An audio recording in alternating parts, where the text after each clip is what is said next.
Welcome to the Faith Channel. I'm Laura Benson, and we are live at the St. James Art Fair. This is the 56th annual St. James Art Fair, and I'm here with Alice Calhoun. Hi, how are you today? Well, just wonderful. It's a glorious day and a great day to come to the art fair. Now, how long have you been here at the art fair? This is my 16th year, Laura, and I love it. Wow, 16 years. Now, I must tell you, I was here yesterday, which was a beautiful day, and we have another beautiful day here again Saturday. My boys, as soon as we pulled up, they said, we have to go see the fairy lady. We want to see her.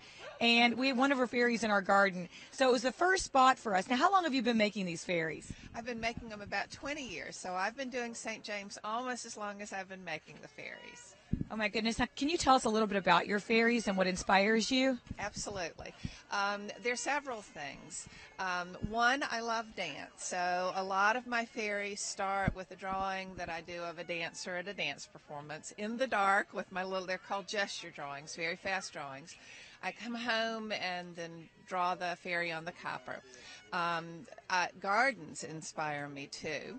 Travel inspires me. I love learning, so I'm always learning new stories and new myths, and a lot of times they become fairies. How wonderful. Now, look, I think that you have a new product this year. I do. It's right here in my hands. I have a fairy tale that I've written.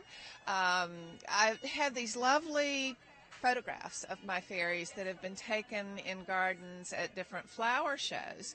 And I've been trying to figure out what I could do with them.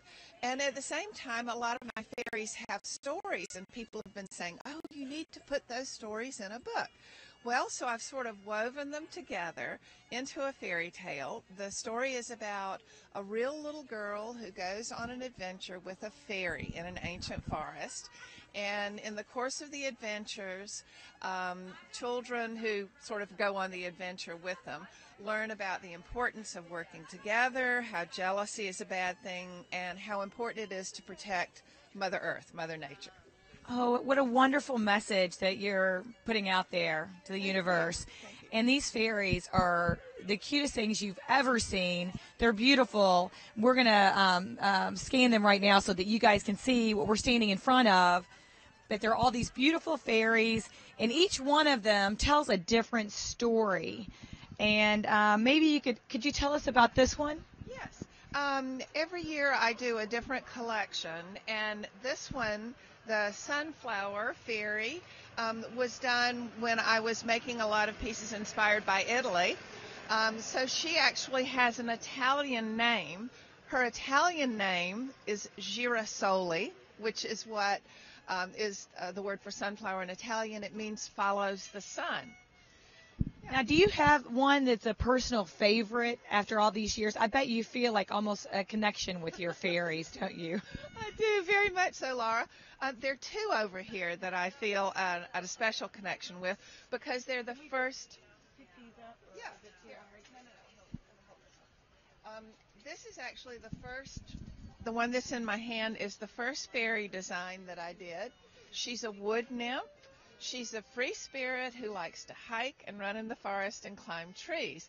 And she's actually the heroine of my story. She's the fairy who leads the little girl on the adventure. The one beside her is sort of like her sister. She's the little fairy dancer. She likes to play dress up and wear fancy jewelry. So most people know a little girl that's either the tree climber or the play dress up one. Well, we're having a wonderful time here at the St. James Art Fair. We are live. If you'd like to come visit Alice, please come. She's actually at the corner of Magnolia and St. James Court. And come out and visit us here at the St. James Art Fair. I'm Laura Benson with the Faith Channel. Thanks for joining us. We'll be back in a few minutes.